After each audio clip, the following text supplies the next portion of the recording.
2014 के बाद और 5 अगस्त 2019 के बाद पिछले 10 सालों में और पिछले 6 सालों में लेफ्टिनेंट गवर्नर मनोज सिन्हा साहब आप ही की हुकूमत चल रही है, यानी कि भारतीय जनता पार्टी। और ये जम्मू कश्मीर में इसलिए हुकूमत भारतीय जनता पार्टी की है क्योंकि यूनियन टेरिटरी जो होती है वो सीधी की सीधी मिनिस्ट्री ऑफ होम अफेयर्स के अधीन अंडर होती है। इसलिए लेफ्टिनेंट गवर्नर मनोज सिन्हा साहब, मैं आपसे चंद सवाल पूछ रहा हूं और वही चंद सवाल जो है वो मैं जम्मू कश्मीर के नौजवानों से भी पूछ रहा हूं ताकि कोई सच या झूठ की बात ना हो। तो लेफ्टिनेंट गवर्नर मनोज सिन्हा साहब, आप सुन लीजिए, जो सवाल मैं आपसे पूछ रहा हूं वही मैं अपने जम्मू कश्मीर के नौजवानों से पूछ रहा हूं। लेफ्टिनेंट गवर्नर मनोज सिन्हा साहब, क्या आपने एसपीओज को इस महीने की, पिछले 2 महीने की तनख्वाहें दी हैं या नहीं? और एसपीओज को भी पूछ रहा हूं कि क्या आपको तनख्वाहें मिली हैं या नहीं? और अगर नहीं दी है मिनिस्ट्री ऑफ होम अफेयर्स ने, तो एलजी साहब आप जवाब दीजिए कि एसपीओज को तनख्वाहें क्यों नहीं मिली? पिछले आपके दौरान लेफ्टिनेंट गवर्नर मनोज सिन्हा साहब, किसान खिदमत घर वालों को लगाया गया था, लेकिन उनको पिछले 6 महीनों में जब से भी वो लगे हुए हैं एक भी पैसा तनख्वाहें नहीं दी गई है। एलजी साहब आप बता दीजिए कि किसान उद्यमियों को आपने तनख्वाह दी? और मैं किसान उद्यमियों को भी पूछता हूं कि क्या आपको तनख्वाह सरकार की तरफ से मिली? इसके बाद मैं वोकेशनल ट्रेनर्स को भी पूछता हूं कि क्या आपको तनख्वाहें मिल रही हैं? एलजी साहब, क्या आपको जानकारी है कि वोकेशनल ट्रेनर्स को जो एक हायर 10+2 स्कूल्स में पढ़ाते हैं और शिक्षा देते हैं बच्चों को, वो एजुकेशन डिपार्टमेंट को भी आपने प्राइवेटाइजेशन कर दिया, ठेकेदारी सिस्टम वहां भी कर दी। वोकेशनल ट्रेनर्स को पूरी तनख्वाहें नहीं मिल रही, कॉन्ट्रैक्चुअल लेक्चरर्स को आपने निकाल दिया। तो हम ये वोकेशनल ट्रेनर्स से भी पूछते हैं और एलजी साहब से भी पूछते हैं कि आपने आखिर में तनख्वाहें दी या मिली?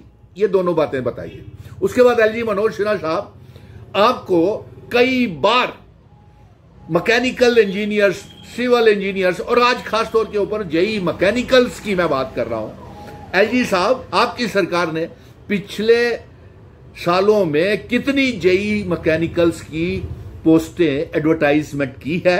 क्योंकि हजारों जेई मैकेनिकल्स बेरोजगार बैठे हुए हैं मेरे जम्मू कश्मीर के, कश्मीर में, जम्मू में, चिनाब वैली में, पीर पंजाल में, तमाम जम्मू कश्मीर में बेरोजगार बैठे हुए हैं, पड़े हुए जेई मैकेनिकल्स। उनकी पोस्टें आपने फ्रोजन कर दी भारतीय जनता पार्टी की सरकार ने। उनकी जेई मैकेनिकल्स की पोस्टें आप नहीं निकाल रहे हैं। अगर आपने निकाली है तो एलजी साहब जवाब दीजिए। और मैं जेई मैकेनिकल्स को भी पूछूंगा कि क्या आपकी रिक्रूटमेंट कहीं हुई है या आपकी पोस्टें एडवर्टीजमेंट हुई है? इसका जवाब भी दूध का दूध और पानी का पानी हो जाएगा। इसके बाद मैं नेशनल यूथ कॉर्प्स की तरफ आता हूं। क्या नेशनल यूथ कॉर्प्स को तनख्वाहें मिल रही हैं? क्या एलजी साहब आपने नेशनल यूथ कॉर्प्स की तनख्वाहों को बढ़ाया है? नेशनल यूथ कॉर्प्स के बच्चों को भी और रहबरे खेल, जंगलात, सेहत, SRO 43 के बच्चों को भी मैं पूछ रहा हूं, पिछले 10 सालों में क्या आपको पक्का किया गया है इन बच्चों को? नेशनल यूथ कॉर्प्स, रहबरे खेल, जंगलात, SRO 43 और SRO और भी हैं, कितने बच्चे लगाए हैं आप? एलजी साहब आप भी बता दीजिए। और अगर नौकरी किसी SRO 43 या दूसरे और भी SRO वालों को मिली है वो भी बता दीजिए।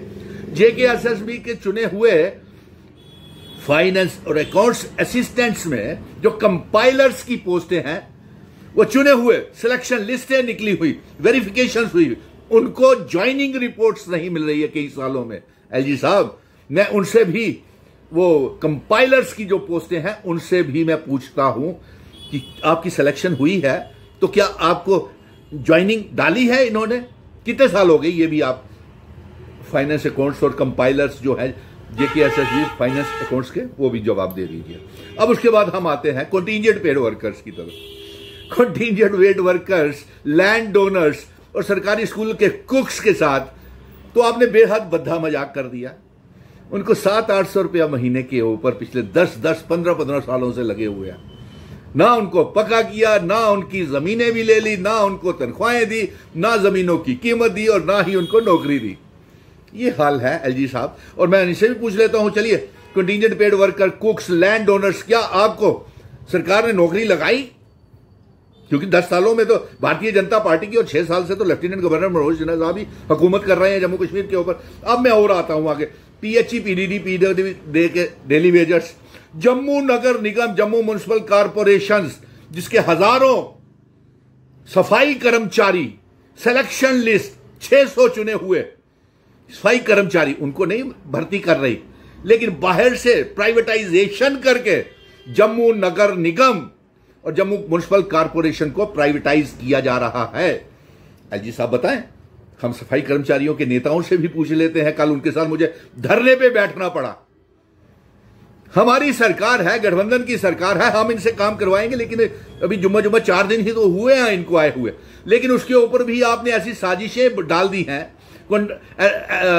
फायर एंड इमरजेंसीज को मिला, हजारों मेडिकल असिस्टेंट्स बच्चे बेरोजगार बैठे हुए हैं ना, केमिस्ट की दुकानों को खोलने का लाइसेंस देते हैं, मनरेगा के बच्चे बैठे हुए हैं ना, उनको केमिस्ट की दुकानें, BAMS, डेंटल डॉक्टर्स और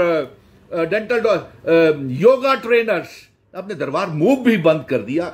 जब तक जम्मू कश्मीर रियासत का दर्जा और हमारा 370 वापस नहीं आएगा, ये हमें जम्मू कश्मीर में भारतीय जनता पार्टी की सरकार यूं ही तंग करती रहेगी। ये मैं आज खुल करके बोल रहा हूं। और उसके ऊपर से आप इतने रुकावटें डाल रहे हैं सरकार के ऊपर।